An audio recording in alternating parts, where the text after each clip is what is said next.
Hello YouTube, came in here. Today I have a recent bottle purchases video. So, all of this, except for one, is from a bottle show I went to called the Hudson Valley Bottle Show, if I'm not mistaken.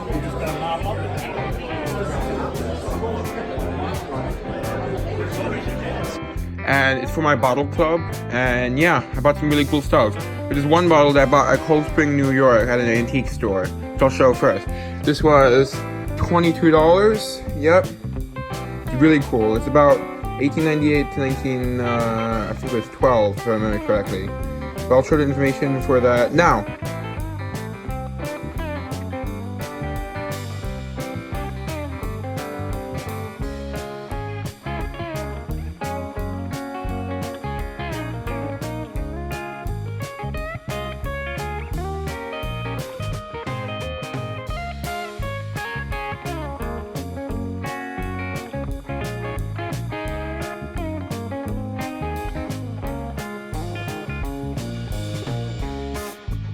Yep, and I believe I got a pretty good deal because I found ones selling for 50 and up.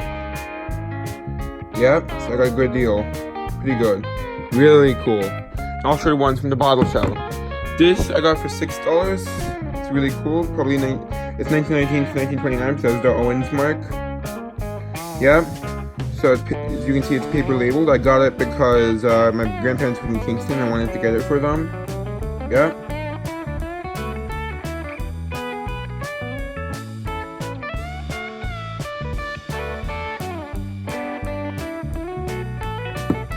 And here, this I got for $1. Look at this, and it's about 1850s. Look, Johnston and Co. I haven't researched the ones from the show yet, so I'll have to update you on those. And Co. Philadelphia, really cool. The reason it was so cheap is probably this chip. I talked to someone who I know, and he said without the chip it would be a $30 bottle. So that means I probably got a good deal, because that's the only damage to it that I can see. Really cool either way, because of the color and stuff. Even if it's only worth $1. Yep. Okay, next. This one was $15. It was listed as 18, but I got it for 15. Yep. Turns out it's British. And at least that's what I was told by someone who's much more experienced than me after I bought it. But I thought it was really cool because it's blue. And he told me basically it's worth about $15 to $20. Clark's world famous blood mixture. And here it says Lincoln. I assumed it was American because Lincoln is like probably named after Abraham Lincoln. At least that's what I assumed. I'll hope he was wrong and it's not British, but I'll let you know now.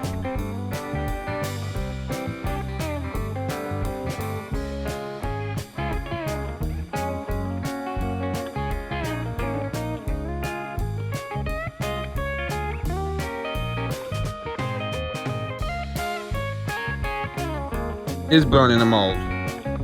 That's really cool. Yep. Either way, it's a cool looking bottle. And here, this one was $5. Yeah. I mostly got cheaper bottles, as you can tell. This one says, let's start on this side. Tricho Ferris for the skin and hair. I see it says Barry's Tricho Ferris for the skin and hair. New York. Directions in the pamphlet. I thought it was really cool because of like how it says directions in the pamphlet and stuff. That seems unusual to mention stuff like that. Also, it's a cool design and a very interesting name. It's such a long one and probably hard to figure out how to pronounce. And it's an older looking one. Yep. Then let's see. This one was free because what happened is there was a bin of free bottles for kids, but I took one for my brother because he said he wanted a milk bottle, and then it turns out he decided he didn't want it after I took it home for him, but he had also taken another one for himself, a Hudson bottle. So yeah, so he said I could have it, so I'm probably gonna keep it. It says Arden Farms Dairy Co. Yep, I'm guessing 1940s or so. Pretty cool looking though.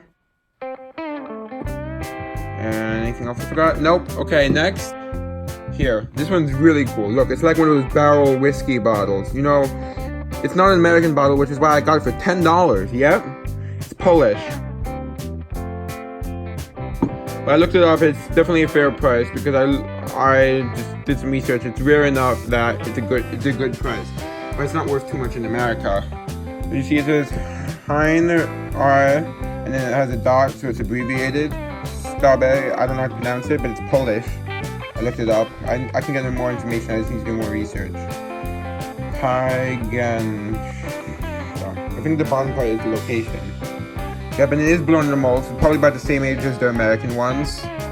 Yep, and has some engraving on the bottom. I think that's engraved. Actually, no, it's not. It's markings. Looks like it's a bit rinsed off, and they might have been guessing it was German or something like that. I don't know. It must be from some collector. Yep, pretty cool. It's in good condition, other than just some wear on the base. I'll show that one more time. So yeah, if this was an American bottle, it'd probably be worth at least $200 if I'm not mistaken. In this condition. Yep. Fortunately, not American. I guess otherwise it would have been much more money. Yep. Next, this one's extremely cool. I got it for $10. The label is 12. Look, it's a demijohn. Definitely at least early 1900s, probably older. Yep. And it has the wicker. Look, it says, I'm having trouble reading some of it, but it says G dot, what looks like an I or something. And then I'm guessing that's a D. And then I'm not sure about the last letter. I'm guessing an L. I could not find anything on it. Well, I could find that the demijohn's probably like 1870s to early 19. The newest it could be is early 1900s, but I'm not 100% sure. I'll have to do more research. But find anything else out, other than what I've already told you, I'll let you know. Yep, right now. Pretty cool. Yep, I'll have to do more research. I did look up the initials already, but I'm gonna try again with different wording. Yep. Okay, one more bottle. Okay, next one. This one's probably the most valuable one I got. And I paid $40 for it, and I believe it's fair. I believe it to be about 1860s, but I'm not sure. It could be 1870s. The reason I know it's a fair price because I saw other people selling one for $89 in about the same condition, and someone else selling one for $95. And the one who's selling for $95, I know he does fair prices, and he normally actually prices under the list value. Not by much, but he does. I know him well. He's the former president of my bottle club and the one who was selling it for $95. And I know him very well. He's super nice. He's the one I bought the Kingston bottle from. He's very nice and he has good prices. I was just being very picky. That's why I didn't buy much from him. That's my personal collection. Yep. I bought it from another guy. It was $40. So I'm sure that was a good price. This is Dr. Langley's Root and Herb Bitters. 76 Union Street, Boston. So that's really cool. It's not Pontos.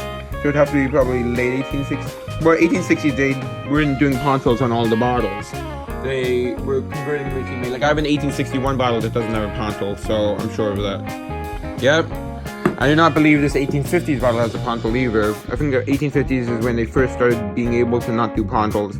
But they still bought pontos on a lot of bottles by that time. Yep, let's see. Anything else? Nope. Yep, that's all. Hope you enjoyed. Bye. Oh, one thing I forgot to mention, I guess this is a little bonus clip. At the bottle show, I was selling bottles. Yep, I had a table where I was selling bottles. These are some of my leftovers. I didn't sell most of them because most of them were like 1940s stuff, and the bottle collectors there aren't that interested in 1940s stuff. But I sold a few bottles. One I sold for $40. Yep, but that one was a really old one, like 1860s, which is why I sold for that much. And I sold another one for $20, but that one I think I undersold because in mint condition it would be like $90 or so. Mine was in pretty good condition. It just was stained and had a minor lip chip. I was just really wanted, because my dad had made a deal, if I sell bottles for my personal collection, I could use it to buy more bottles. Because before that my budget was $48, so he said if I sold one for my personal collection, I could buy more bottles, so I sold one for my collection for $40, which I mentioned, and one for $20. I only sold the $20 one because there were some bottles I really wanted to get, and I wanted it more than I wanted to keep that bottle. And there was nobody else really showing interest in buying the bottle. I waited a while. I had waited a few hours before I decided to sell it to the guy for $20. I paid $8 for it, so it's okay. Let's see. Anything else I need to say? I'll be right back. Okay, so I only sold about 6 bottles. I think I mentioned that. I sold about $68 total for those bottles, of which, I'm sorry, I'm doing math. $60 were $68 of ones that came from my collection, but after I sold the $68 worth, I was only allowed to spend about 31 of it because my dad just saw how many bottles I was buying and didn't want me to buy anymore, even though he had promised I could. But he said it's because he had assumed I would buy like one really expensive bottle, but instead I bought a bunch of, well, still decently valuable bottles, but more than he wanted. He wanted me to get one really expensive one. Yeah. Okay, bye. I worded that badly. Sorry, I keep doing additional clips. I had to say bye. Hope you enjoyed. Woo!